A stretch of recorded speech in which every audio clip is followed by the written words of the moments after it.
Hello students. So अगोदरच्या लेक्चरमध्ये आपण काय केलं आहे, मार्केटिंगचा आपला पहिला टॉपिक स्टार्ट केला आहे, मार्केटिंग मिक्स पार्ट 1. त्यामध्ये आपण 4 पीज आपल्याला बघायचे आहेत. दोन पीज असणार आहेत, त्या आपल्याला पहिल्या टॉपिकमध्ये असणार आहेत, आणि 2 पीज जे आहेत ते आपल्याला सेकंड टॉपिकमध्ये असणार आहेत, सेकंड युनिटमध्ये असणार आहेत. ओके, सो आपण पहिल्या युनिटमध्ये स्टार्ट केलं आहे प्रॉडक्ट, वस्तू. त्यामध्ये आपण काय काय बघितलं आहे, वस्तू म्हणजे काय, वस्तूच्या व्याख्या काय आहे, त्याबरोबर वस्तूची गुणवत्ता पाहिली, प्रॉडक्टची क्वालिटी. ओके, त्याबरोबर वस्तू गुणवत्तेबरोबर वस्तूची गुणवत्ता व वस्तूची गुणवत्तेची असणारी वैशिष्ट्ये आपण बघितली. त्यानंतर आपण बघितले वस्तूचं प्रारूप म्हणजेच प्रॉडक्ट डिझाईन, आणि त्याबरोबर प्रॉडक्ट डिझाईनची असणारी वैशिष्ट्ये म्हणजे वस्तूच्या प्रारूपाची वैशिष्ट्ये. आणि आज आपण बघणार आहोत वस्तूची वैशिष्ट्ये कोणती. अगोदरची बघितली ती वस्तू गुणवत्तेची आणि वस्तू प्रारूपतेची वैशिष्ट्ये होती. आज आपल्याला बघायचंय वस्तूची वैशिष्ट्ये कोणती कोणती आहेत. ओके, सो वस्तूची वैशिष्ट्ये तुम्हाला 2 टाईपमध्ये दिलेत, 2 प्रकारामध्ये दिलेत. पहिली आहेत दृश्य किंवा उघड वैशिष्ट्ये म्हणजेच एक्सप्लिसिट फीचर्स, आणि दुसरी आहेत ती म्हणजे गर्भित वैशिष्ट्ये म्हणजे इम्प्लिसिट फीचर्स. ओके, सो आज आपण बघूयात वस्तूची दृश्य किंवा उघड वैशिष्ट्ये. त्यामध्ये पहिला आहे व्यापक संकल्पना, दुसरा भौतिक आकार व रचना, त्यानंतर अभौतिक गुणघटक, त्यानंतर उपयोगितांचा समूह, देन गरजांचे समाधान, देन संलग्न सेवा, देन किंमत, देन वस्तू मिश्रण, अँड लास्ट वस्तू जीवन चक्र. ओके, अशा 9 वैशिष्ट्ये अशा प्रकारचे आहेत जी की तुम्हाला वस्तूचे दृश्य वैशिष्ट्ये, वस्तूची गर्भित वैशिष्ट्ये यामध्ये लिहायचे आहेत किंवा सांगितले. सो लेक्चर ऐकत असताना कंपल्सरी कमेंट सेक्शन मध्ये तुमचं नाव मेन्शन करायचं आहे प्रत्येकाने.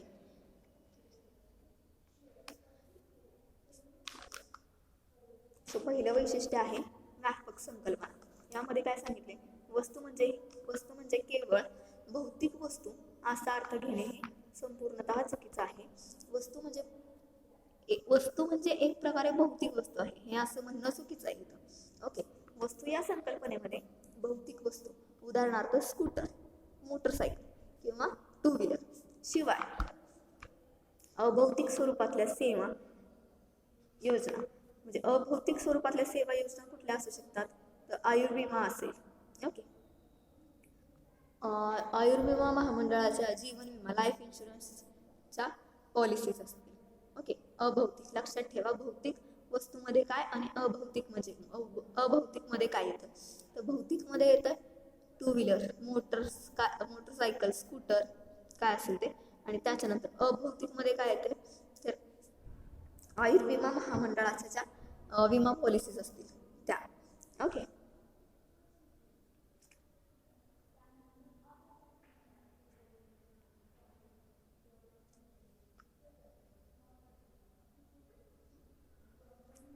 वस्तू म्हणजे केवळ भौतिक वस्तू असा अर्थ घेणे चुकीचं आहे.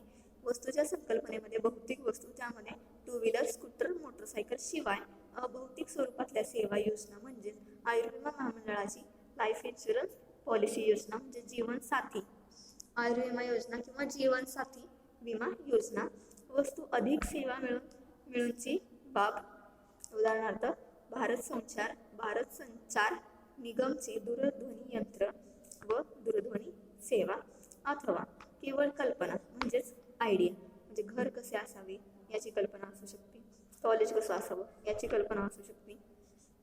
इन शॉर्ट एक आयडिया, आपली कल्पनाचित्र. ओके, या बाबींचा वस्तू या संकल्पनेमध्ये समावेश होत असतो. बघा, वस्तूमध्ये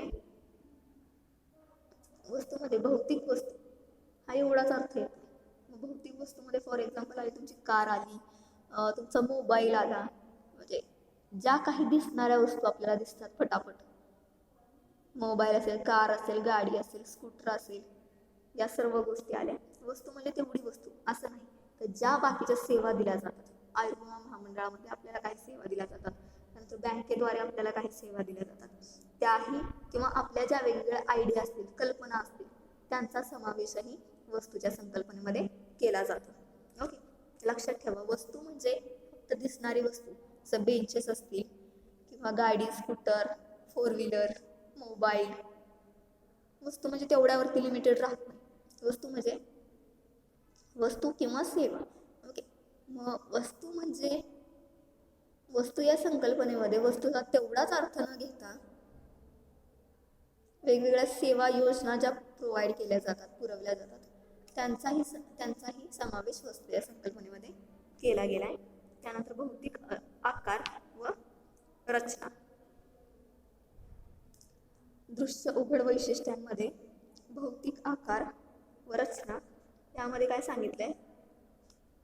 भौतिक स्वरूपाची वस्तू असल्यास तिची रचना अनेक भौतिक घटकापासून बनलेली असते.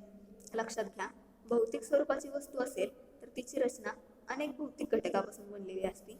त्या भौतिक घटकामध्ये कच्चा माल असेल, रसायने असेल, वजन, लांबी, उंची, रंग, डिझाईन, व्यापारी नाव, लेबल, वेष्टन इत्यादीचा समावेश होत असतो. आता भौतिक वस्तू त्यामध्ये आपण जर टू व्हीलर घेतली, okay, motorcycle, two wheeler, scooter असेल, ती वस्तू बनवण्यासाठी बाकीच्या अनेक भौतिक घटकांचा विचार त्यामध्ये केला जात असतो, घटकांचा समावेश त्यामध्ये केला जात असतो. आता गाडी बनवण्यासाठी छोट्याशा स्क्रू पासून ते गाडीचे जे पार्ट असतील, मोठे गाडीचे इंजिन असेल, त्याचे जे टायर असतील, ओके, या सर्व गाडी बनवण्यासाठी जे काही पार्ट्स लागतात त्या सगळं पार्ट्सचा समावेश या भौतिक वस्तूमध्ये केला जातो. मग त्यामध्ये गाडीला जो पेंट केला जातो, कलर केला जातो, त्या कलरपासून त्या गाडीवरती असणारं त्या ब्रँडचं नाव, जी काही कंपनी असेल त्या कंपनीचं नाव, त्याचं वजन, त्याची उंची, त्याचा रंग, त्याचं डिझाईन, या सर्व गोष्टींचा समावेश हा भौतिक आकार व रचना यामध्ये येत असतो. हे झालं दुसरं वैशिष्ट्य कशाचं? वस्तूचं. ओके, तिसरं आहे अभौतिक गुणघटक. आता आपण दोन्ही पॉईंटमध्ये भौतिक बघितलं, आता अभौतिक बघा, म्हणजेच नॉन मटेरियल फॅक्टर. लक्षात ठेवा, अभौतिक गुणघटक म्हणजेच नॉन मटेरियल फॅक्टर्स. ओके, भौतिक अथवा अभौतिक वस्तूमध्ये अनेक प्रकारची अभौतिक वैशिष्ट्ये सुद्धा असतात. ओके, भौतिक वस्तू असेल किंवा अभौतिक वस्तू असेल, त्यामध्ये अनेक प्रकारची अभौतिक वैशिष्ट्ये असतात. त्यामध्ये वस्तूचा गंध, त्याचा चव, त्याचा देखणेपणा, त्याचा सफाईदारपणा, त्याचं सौंदर्य, त्याची आकर्षकता, त्या वस्तूची स्टाईल, त्या वस्तूची प्रतिमा कशी आहे, किंवा त्या वस्तू ज्या कंपन्या बनवतात त्या कंपन्यांची प्रतिमा कशी आहे, त्यानंतर सुरक्षितता किती आहे, त्या वस्तूची क्षमता किती आहे, त्यानंतर त्या वस्तूचं नावलौकिक किती आहे, किंवा त्या वस्तू बनवणाऱ्या कंपन्यांचं नावलौकिक किती आहे, इत्यादी प्रकारचे गुणघटक यामध्ये समाविष्ट असतात. ओके, आणि वस्तूनुसार हे गुणघटक हे वेगवेगळे असतात. ओके, आता मोबाईल जर घेतला तर मोबाईलला आपण म्हणणार नाही की त्याची चव कशी आहे, त्याचं सौंदर्य कसं आहे, कळालं? त्या मोबाईल म्हणजे वस्तूनुसार सांगायचे काय की वस्तूनुसार त्याचे गुणघटक हे चेंज होत असतात, बदलत असतात. त्यानंतरचं वैशिष्ट्य आहे उपयोगितांचा समूह. उपयोगितांचा समूह म्हणजेच वस्तू ही भौतिक असो अथवा अभौतिक असो, तिच्यामध्ये विभिन्न प्रकारच्या उपयोगितांचा समूह हा असतो. वस्तू भौतिक असो अथवा अभौतिक असो, तिच्यामध्ये वेगवेगळ्या उपयोगितांचा समूह असतो. ओके, वस्तू ही भौतिक असेल किंवा अभौतिक असेल, त्याच्यामधून ग्राहकाला हा वेगवेगळे उपयोगिता मिळत असते त्या वस्तूपासून. ओके, प्रत्येक वस्तूमध्ये उपयोगितेचे घटक जे असतात ते वेगवेगळे असतात. तरी उपयोगितेशिवाय वस्तू ही कोणतीही वस्तू अर्थहीन असते, निरुपयोगी असते. जर एखादी वस्तू अशी आहे की त्याचा काय उपयोगच नाही, ती वस्तू कोण खरेदी करेल का? विचार करायचा स्वतःहून की आपणच ती वस्तू खरेदी करू का? ओके, त्यामुळं वस्तू भौतिक असेल किंवा अभौतिक असेल, त्याची जी उपयोगिता आहे ती ग्राहकांसाठी महत्त्वाची असते. ओके, त्यानुसार प्रत्येक वस्तूचे उपयोगिता घटक जे असतात ते वेगवेगळे असतात आणि प्रत्येक वस्तूमध्ये उपयोगिता घटक हे असणं महत्त्वाचं असतं. जर उपयोगितेचे घटकच नसतील त्या वस्तूमध्ये तर ती वस्तू कोण परचेस करणार नाही. ती वस्तू अर्थहीन असणार आहे, त्या वस्तूला काय अर्थ नसणार आहे आणि ती वस्तू निरुपयोगी असणार आहे. आणि जर वस्तू निरुपयोगी असेल तर ती वस्तू मार्केटमध्ये कोणच खरेदी करणार नाही. ओके, स्वतःहून विचार करा की तुम्ही ती वस्तू खरेदी कराल का? त्यानंतर ग्राहकांचे समाधान. पाचवं वैशिष्ट्य दृश्य उघड वैशिष्ट्यांमधील ग्राहकांचे समाधान. यामध्ये वस्तू ही मानवाच्या गरजांचे समाधान करणारी बाब आहे. वस्तू ही माणसांच्या गरजांचं समाधान करणारी बाब आहे. स्टार्टिंगलाच आपण वस्तूच्या इंट्रोडक्शन मध्ये पाहिले. ओके, वस्तू काय करते तर माणसाच्या ज्या गरजा आहेत त्या पूर्ण करण्याचं काम वस्तू करत असते. ओके, हे समाधान केवळ आर्थिक स्वरूपाचं नसून मानसिक आणि सामाजिक स्वरूपाचं सुद्धा असतं. ओके, पैसे देऊन वस्तू खरेदी केली म्हणजे आपल्याला समाधान मिळालं असं नाही, तर ते मानसिक समाधान असतं, ते सामाजिक समाधान सुद्धा असतं. ओके, विपणनाची क्रिया मुख्यतः वस्तूमध्ये असलेल्या गरजांच्या समाधानात केंद्रित असते. मार्केटिंगमध्ये मोस्टली अशा वस्तू असतात की ज्या वस्तूद्वारे ग्राहकाचं समाधान होईल. ओके, ग्राहकाचं समाधान हा केंद्रबिंदू असतो मार्केटमध्ये असणाऱ्या वस्तूंचा. त्यानंतरचं वैशिष्ट्य आहे असोसिएटेड सर्व्हिस, संलग्न सेवा. तर यामध्ये बघा, कोणत्याही वस्तूबाबत संलग्न सेवा अभिप्रेत असतात. संलग्न सेवा, ओके, त्यामध्ये विक्रीपूर्व असणाऱ्या सेवा असतील किंवा विक्री नंतरच्या असणाऱ्या सेवा असतील. यामध्ये या संलग्न सेवा विक्रीपूर्व व विक्री उत्तर अशा दोन्ही प्रकारच्या असतात. आत्ता सांगितलं, कोणत्याही वस्तू बरोबर संलग्न सेवा अभिप्रेत असतात, अपेक्षित असतात ग्राहकाला. म्हणजे ती वस्तू घेण्या अगोदर आपल्याला सेवा देणं आणि ती वस्तू घेतल्यानंतरही आपल्याला सेवा देणं हे अपेक्षित असतं ग्राहकांचं. विक्रीपूर्व सेवांमध्ये, ओके, विक्री अगोदरच्या सेवांमध्ये प्रत्यक्ष काय काय सेवा येऊ शकतात त्यामध्ये, तर वस्तूचं प्रात्यक्षिक दाखवणं, मोफत नमुना देणं, चाचणी वापरास मुभा देणं, पतपुरवठ्याची व्यवस्था करणं इत्यादीचा समावेश विक्री पूर्व सेवामध्ये, वस्तू विक्री करायच्या अगोदर. ओके, आपल्याला सपोज टू व्हीलर परचेस करायची, आपल्याला टू व्हीलर परचेस करण्यासाठी आपण शोरूम मध्ये जर गेलो असेल किंवा आपल्याला बघायची आहे टू व्हीलर, ओके, तर त्या टू व्हीलर खरेदी करायच्या अगोदर आपल्याला कोणत्या कोणत्या सेवा दिल्या जातात. प्रात्यक्षिक टू व्हीलरचा डेमो करून दाखवला जातो, आपण एक ट्रायल घेतो त्याच्यावरती. ओके, त्यानंतर ती वस्तू खरेदी करण्यासाठी वेगवेगळ्या लोनच्या स्कीम आहेत का, कर्जाच्या स्कीम आहेत का, त्या बघितल्या जातात, त्याची इन्फॉर्मेशन आपल्याला दिली जाते. ओके, आणि विक्री उत्तर सेवामध्ये काय काय येतं, तर ती सेवा घरपोच देणं, वस्तू घरी बसवून देणं, तिचे सुटे भाग पुरवणं, वस्तू दुरुस्ती करणं, मोफत देखभाल करणं, अदलाबदल करून देणं इत्यादी गोष्टीचा समावेश विक्री नंतरच्या सेवांमध्ये येतो. लक्षात घ्या. आता विक्री नंतरच्या सेवांमध्ये गाडीच्या बाबतीत असं येणार नाही की ते घरी येऊन बसवून द्यायचं, ओके, किंवा त्याचे सुटे भाग पुरवायचे, असं नाही येणार.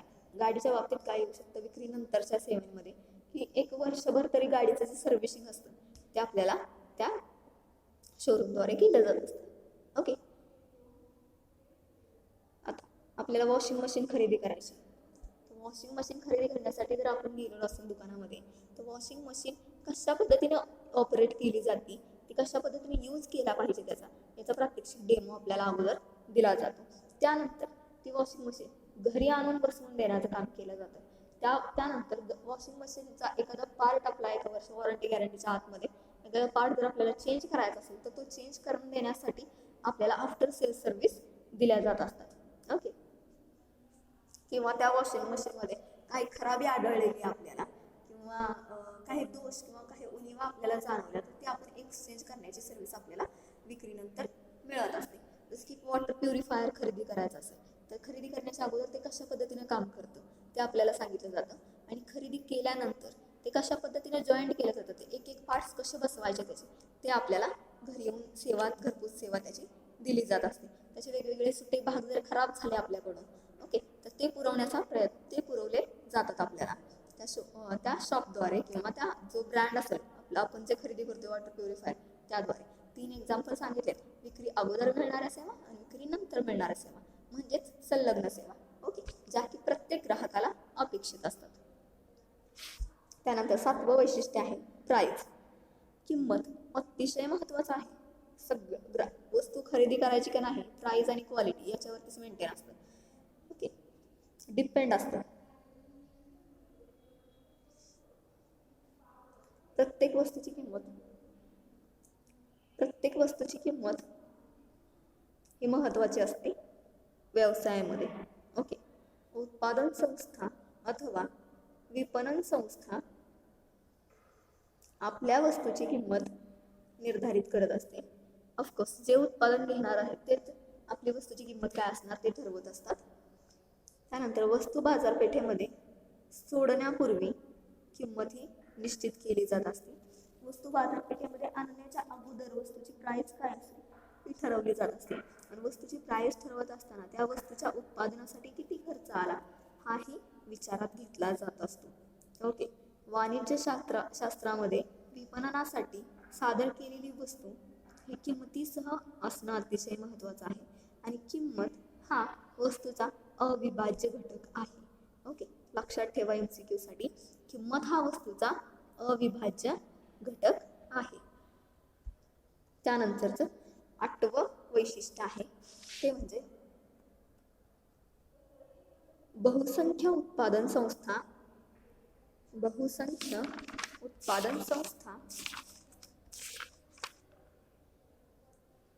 अथवा विपणन संस्था मोठ्या प्रमाणात असणाऱ्या उत्पादन संस्था किंवा मार्केटिंग करणाऱ्या संस्था वस्तूचे उत्पादन करताना किंवा विपणन करताना त्या वस्तूशी संबंधित वस्तूंचे उत्पादन करत असतात. म्हणजेच एका वस्तूचं उत्पादन करायचं आहे आपल्याला, त्याचं विपणन करायचं आहे आपल्याला, तर त्या वस्तूशी संबंधित असणाऱ्या दुसऱ्या वस्तू कोणत्या आहेत त्याचंही प्रोडक्शन आपण घ्यायचं असं ते ठरवत असतात. ओके. उदाहरणार्थ सुटिंगचं कापड उत्पादन करणारी कंपनी हे शर्टिंग उत्पादन व विपणन करत असते. ओके. पुस्तकांची विक्री करणारी संस्था हे वह्यांची विक्री करत असते. म्हणजेच उत्पादन अथवा विपणन करताना असे वस्तू मिश्रण केले जाते. टूथपेस्ट व toothbrush, shaving cream, shaving blade, aftershave lotion, office table, खुर्च्या, कपाटे इत्यादी वस्तू मिश्रण आपल्याला आढळून येत असतं. सांगायचे काय वस्तू मिश्रणा पॉइंटमध्ये की मोठ्या प्रमाणात असणाऱ्या उत्पादन संस्था किंवा विपणन मार्केटिंग मध्ये असणाऱ्या संस्था त्या काय करतात की आपल्याला सपोज आपल्याला उत्पादन घ्यायचंय, कशाचं उत्पादन घ्यायचंय आपल्याला, टूथपेस्टचं उत्पादन घ्यायचंय. ओके. सो आपण काय करायचं, टूथपेस्ट बरोबर आपण टूथब्रशचं सुद्धा उत्पादन करायचं, जेणेकरून मार्केटमध्ये आपल्या टूथपेस्टला जर डिमांड असेल ग्राहकांकडून जास्त प्रमाणात तर आपल्याच ब्रँडचं जर टूथब्रश सुद्धा मार्केटमध्ये असेल तर आपल्या टूथब्रशला सुद्धा तेवढीच डिमांड असणार आहे. ओके. म्हणजेच एकाशी रिलेटेड असणारं दुसरं प्रॉडक्टही मार्केटमध्ये आणायचं. आता शेविंग क्रीमची ॲड मोठ्या प्रमाणात आपल्याला दिसत असते टीव्हीवरती.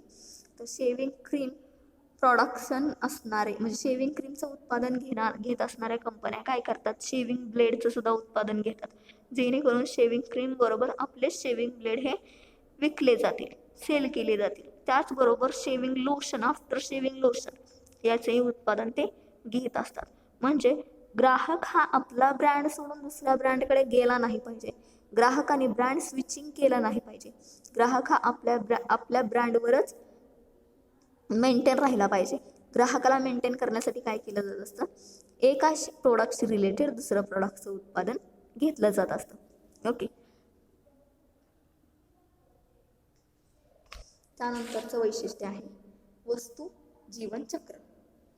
वस्तू जीवनचक्रामध्ये काय सांगितलंय, प्रॉडक्ट लाईफ सायकल. यामध्ये प्रत्येक वस्तूचं एक जीवनचक्र असतं. ओके. प्रत्येक वस्तूचं जीवनचक्र असतं. व्यवस्थित ऐकायचं.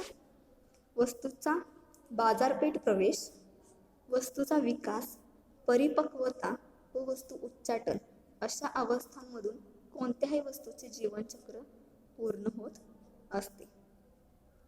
ओके. प्रत्येक वस्तूचं एक जीवनचक्र असतं. ते पूर्ण होण्यासाठी कोणत्या क्रिया कराव्या लागत असतात किंवा कोणत्या क्रिया होतात. बाजारपेठेमध्ये वस्तूचं येणं, वस्तूचा विकास होणं, वस्तू परिपक्व होणं आणि वस्तूचं उच्चाटन होणं, याद्वारे वस्तूचं जीवनचक्र हे पूर्ण होत असतं. ओके. काही वस्तूंचे जीवनचक्र हे अल्प, मध्यम व दीर्घ काळासाठी असं 3 प्रकाराचं असू शकतं. ओके, वस्तूचं जीवनचक्र. काही वस्तू अल्प काळासाठी मार्केटमध्ये येतात, म्हणजे काही वस्तू अशा असतात की त्या मार्केटमध्ये येतात की एका महिन्यामध्ये त्या मार्केटमध्ये दिसत सुद्धा नाही, म्हणजे त्याचं जीवनचक्र किती झालं, एका महिन्यापुरतं. ओके, काही वस्तू अशा असतात की मार्केटमध्ये आल्यानंतर 6 महिने मार्केटमधनं त्या हलत नाहीत, म्हणजे त्याचं सेलिंग जे असतं ते हाय लेवलवरती असतं. ओके, सो त्याचा जीवनचक्र किती काळाचं झालं, 6 महिन्याचं झालं. ओके, म्हणजेच वस्तूचं जीवनचक्र हे कमी, मध्यम आणि दीर्घ या काळासाठी असू शकतं किंवा या प्रकारात असू शकतं. समजलं? सोपं आहे एकदम. त्यानंतर आपण बघूया याच लेक्चरमध्ये दुसरे वैशिष्ट्य म्हणजे ब टाईप आहे तुमचा वैशिष्ट्यांचा. दुसरा वैशिष्ट्यांचा टाईप म्हणजे इम्प्लिसिट फीचर्स, म्हणजेच गर्भित वैशिष्ट्ये. ओके, गर्भित वैशिष्ट्ये यामध्ये काय सांगितलंय, कोणत्याही वस्तूमध्ये गर्भित किंवा अभौतिक स्वरूपाची वैशिष्ट्ये असतात. आता गर्भित वैशिष्ट्यांमध्ये वस्तूची असणारी अभौतिक वैशिष्ट्ये यामध्ये येतील. या गर्भित वैशिष्ट्यांचे आकलन हे ग्राहकाला भिन्न भिन्न असते. तर गर्भित वैशिष्ट्ये कशी समजतात ग्राहकाला, वेगवेगळ्या पद्धतीनं गर्भित वैशिष्ट्ये हे ग्राहकाला समजत असतात. एखाद्या ग्राहकाला वस्तूमध्ये जे दिसेल ते दुसऱ्या ग्राहकाला दिसेलच असं नाही. इन शॉर्ट, प्रत्येक वस्तूकडे बघण्याचा ग्राहकाचा दृष्टिकोन हा वेगळा असू शकतो.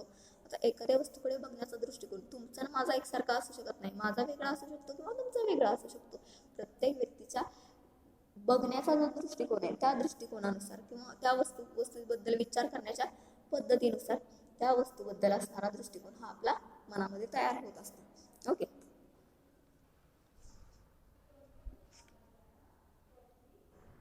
म्हणून गर्भित वैशिष्ट्यांचे स्वरूप हे गुणात्मक असते. लक्षात ठेवा MCQ साठी, गर्भित वैशिष्ट्यांचे स्वरूप हे गुणात्मक असते. गर्भित वैशिष्ट्याचे स्वरूप हे गुणात्मक असते. त्यानुसार वैशिष्ट्ये तुम्हाला दिली, ती वैशिष्ट्ये 4 आहेत. प्रतीक भिन्नता, संदेशाचे प्रक्षेपण, स्वाद आकलन, वस्तू मूल्यमापन. ओके, कोणती वैशिष्ट्ये? प्रतीक भिन्नता, प्रॉडक्ट सिम्बॉलिझम, संदेशाचे प्रक्षेपण, कम्युनिकेशन मीडिया, स्वाद आकलन, प्रॉडक्ट परसेप्शन, वस्तू मूल्यमापन, प्रॉडक्ट इव्हॅल्युएशन. ओके, आपण बघूया प्रतीक भिन्नता. प्रॉडक्ट सिम्बॉलिझम मध्ये वस्तू ही तिच्या अंगी असणाऱ्या विविध प्रकारच्या उपयोगितांचे व लाभांचे प्रतीक असते. ओके, वस्तू ही तिच्या वस्तूमध्ये असणारे जे वैशिष्ट्य आहेत वेगवेगळे किंवा लक्षण आहेत, तिच्यामध्ये असणारे उपयोगिता आहे, तिच्यापासून होणारा लाभ ग्राहकाला, या लाभांचं ते प्रतीक असतं.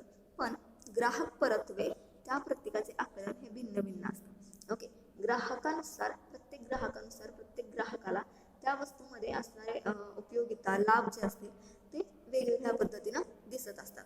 मला एखाद्या वस्तूमध्ये जे अपेक्षित लाभ दिसत आहेत ते तुम्हाला दिसतील असं काही नसतं. तुमचं माझं मत हे वेगळं असू शकतं. ओके, ही वस्तूमधील प्रतीक भिन्नता एक महत्त्वाचं वैशिष्ट्य आहे. ओके, प्रतीक भिन्नता हे वस्तूमध्ये असणारं महत्त्वाचं वैशिष्ट्य आहे.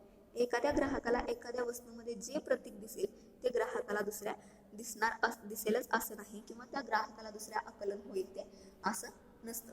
ओके, दुसरं आहे संदेशाचं प्रक्षेपण, कम्युनिकेशन मीडिया. त्यामध्ये वस्तू ही आपल्याविषयी ग्राहकाला एक संदेश प्रक्षेपित करत असते. या संदेशाचा प्रत्येक ग्राहक आपल्या कुवतीनुसार, आकलनानुसार हा अर्थ काढत असतो. ओके, एखादी वस्तू नवीन मार्केटमध्ये असेल तर ती काहीतरी वेगळा असा मेसेज देण्याचा प्रयत्न करत असते ग्राहकाला, आणि ग्राहक हे त्याच्या मेंटॅलिटीनुसार त्याचा अर्थ काढत असते. वस्तू आपल्या अंगी अंतर्भूत असलेले गुण, त्यामध्ये लाभ, उपयोगिता, भौतिक घटक, अभौतिक घटक इत्यादी बाबी संदेश देत असते. आता वस्तू काय तुम्हाला दुसरा कुठला सोशल संदेश देणार नाही, त्याच्यामध्ये जे घटक असतील म्हणजे वस्तूचे जे गुण असतील, लाभ, उपयोगिता, भौतिक घटक याच्याबद्दलच मेसेज देण्याचा प्रयत्न ही वस्तू करत असते.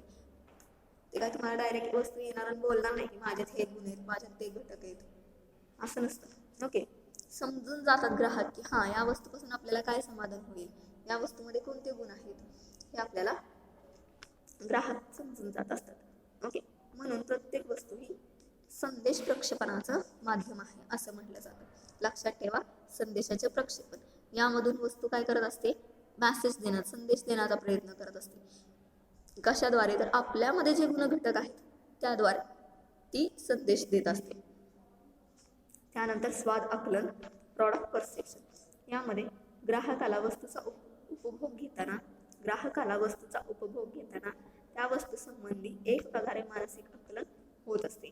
ओके, ज्या वेळेला ग्राहक हा एखाद्या वस्तूचा उपभोग घेत असतो त्यावेळेला ती वस्तू कशा पद्धतीची आहे हे ग्राहकाला समजत असते.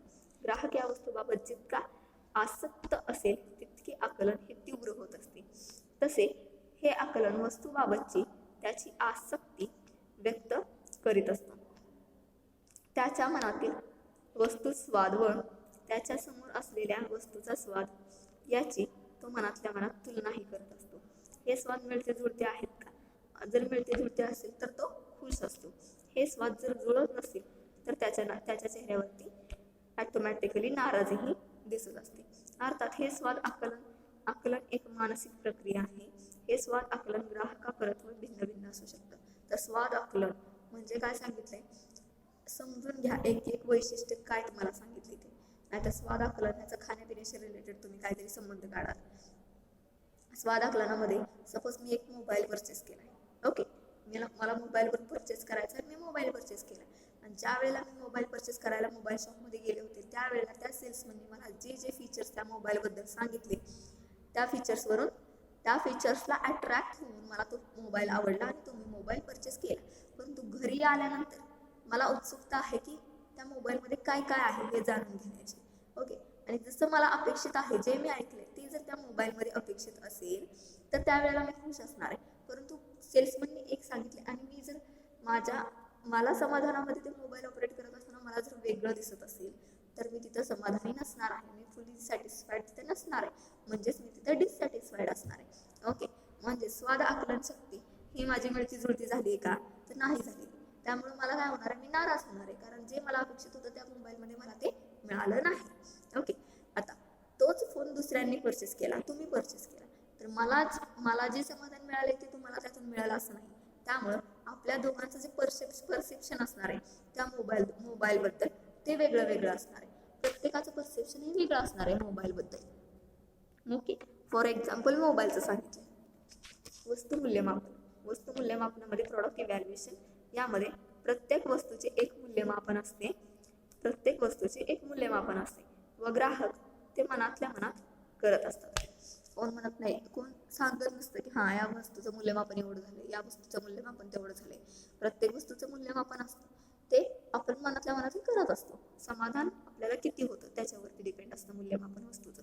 ओके, वस्तूतील लाभाचे प्रत्येक वस्तूपासून मिळालेला संदेश व वस्तू स्वादाचे आकलन या आधारे वस्तूचे मूल्यमापन केले जाते. तर बघा, वस्तूचं मूल्यमापन कसं केलं जातं, वस्तूमध्ये किती प्रमाणात वस्तूकडून लाभ ग्राहकाला होतोय.